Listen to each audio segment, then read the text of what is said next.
My name is Jan-Christoph Goldschmidt. I'm professor for the physics of solar energy conversion at the University of Marburg.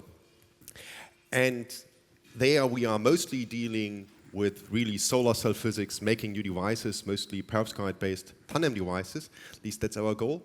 But we are also looking at the bigger picture of why we are doing photovoltaics. So we are looking at energy scenarios and also into the sustainability of PV itself.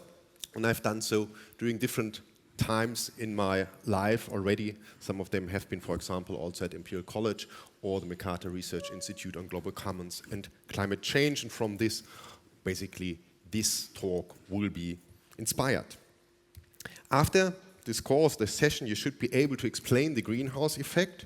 You should be able to discuss future scenarios for the global energy system and which role photovoltaics will play in them.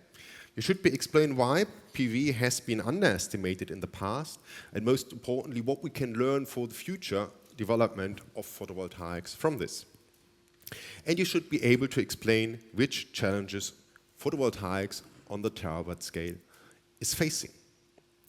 And this is, a lot of topics, but as many of you are maybe young or new to the field of photovoltaics, I also want to inspire you why it's still a very good idea to choose to work and to do research in the field of photovoltaics.